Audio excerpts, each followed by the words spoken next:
дуруди зиёд дӯстони азиз, умедворам тансиҳату хуб ҳастед. дар ҳақиқат падару модарон як неъмати бебаҳо барои фарзандон ҳастанд, як стуни асосии хонадон ҳастанд. тӯли чанд рӯз пеш дар ҳақиқат як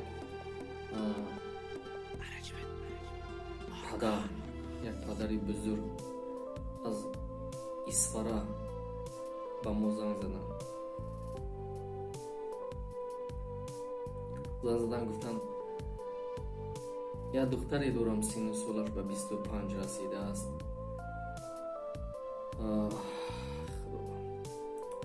синну солаш ба 25 расидааст, лекин каме ҳам ҷузъҳои шунавоӣ каме, биқа бисёр не, каме ҳам кам аст ва гуфтанашам каме ҳам суст аст. лекин мегӯд ҳам ту гапа гап мезанӣ, дарра бе ягон гуфтугузор гирифта ба саволи ту ҷавоб мегӯд. духтаре дорам мегӯд.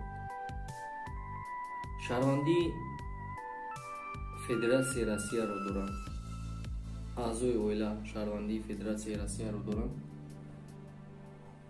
метавонанд ва як муддати муайян дар исфара зиндагӣ кунанд, як муддати муайян дар Казан зиндагӣ кунанд. дар он ҷо ҳам хона доранд, дар ин ҷо ҳам хона доранд.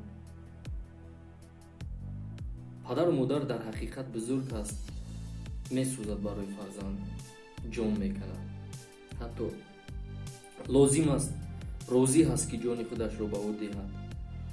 ва дар охир ба ҳамин андоза як қиссае ҳам барои шумо гуфта мегзарам.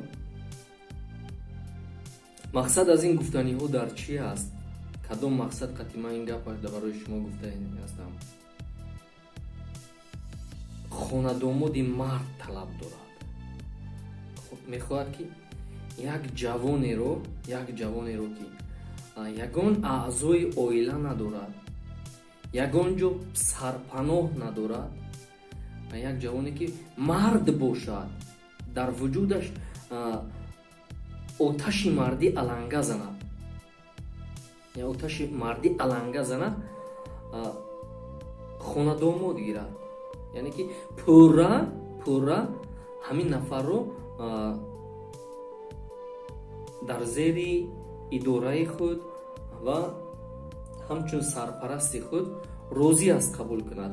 хоҳад дар Казан, хоҳад дар исфара, боке надорад. мақсад чи аст? ҳамон духтарашро, орзуҳои духтарашро амалӣ кардан аст. мехоҳад орзуҳои ҳамин духтараш амалӣ гарданд. бениҳоят сахт аст, бениҳоят сахт аст. хурсандии падару модар ҳамон вақт хурсанд аст ки хурсандии фарзанди худро мебинад. аз ин рӯ як домоди мард талаб дорад, як домоде ки дар ҳақиқат дар вуҷудаш мардигарӣ дошта бошад. мард он нафаре нест ки аломатҳои мардӣ қатъи фарқ кунад. мард оне ҳаст ки ба гапи гуфтаи худ, ба рафтори гуфтаи худ, ба кирдори гуфтаи худ ҷавоб гуфтан тавонад. ана ҳамин хел домод талаб дорад, ҳамин хел падар.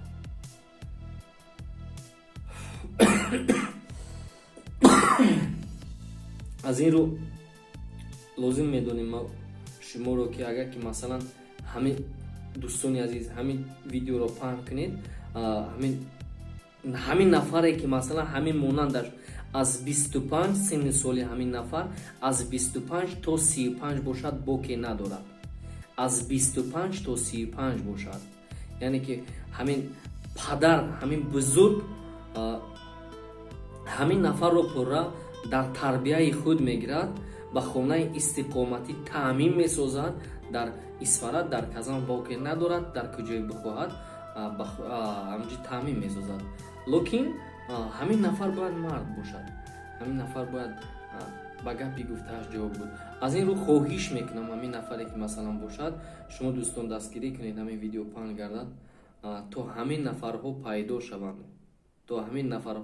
шаванд, ва мо дар ҳамин поёни масалан видео ё дар ибтидои видео рақами телефон мегузорам. рақами ҳамин телефоне ки мегузорам, имо, ватсап, вайбер ҳамаш дар ҳамин васл аст. ё дар Instagram метавонед тавассути Фаррухи Неъмат англисӣ нависен.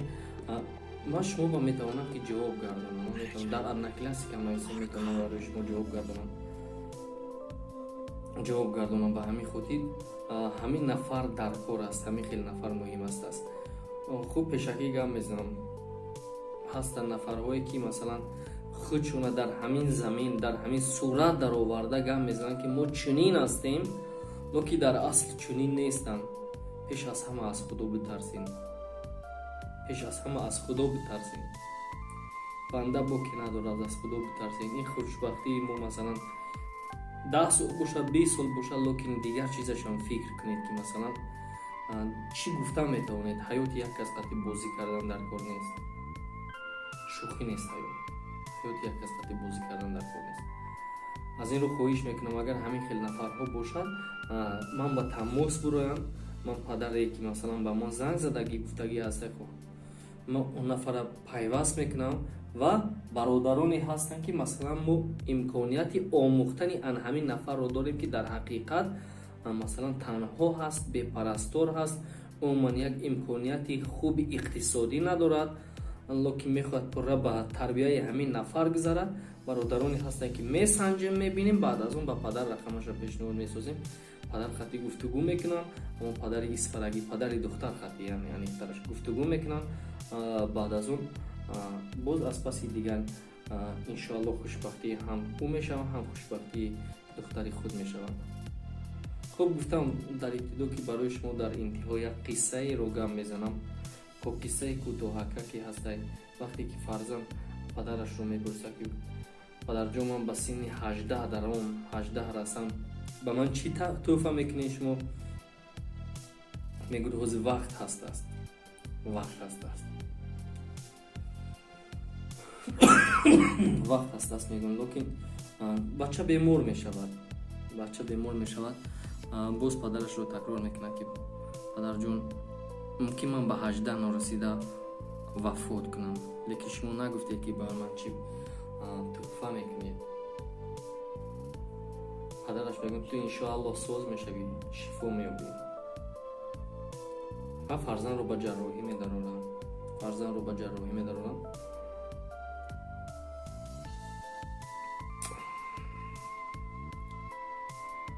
فرزند شفا میابد، از بیمارخانه جواب میشود.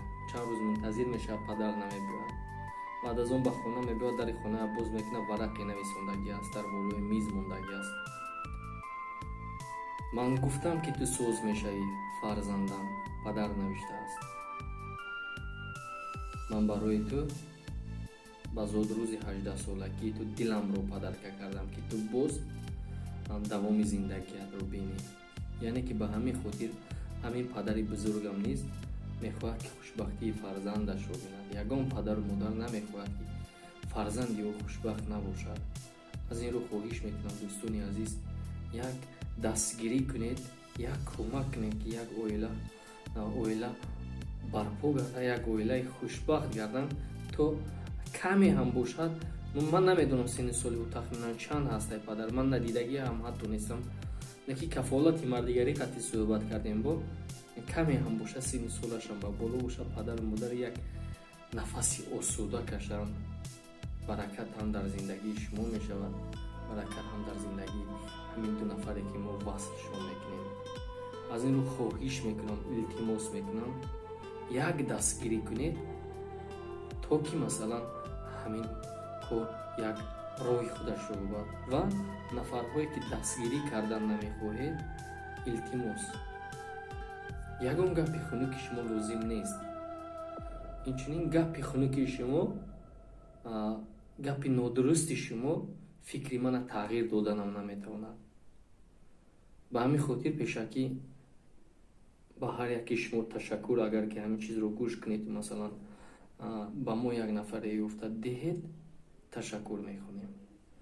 باقی خداوند نگهبان شما باشد دوستان عزیز من.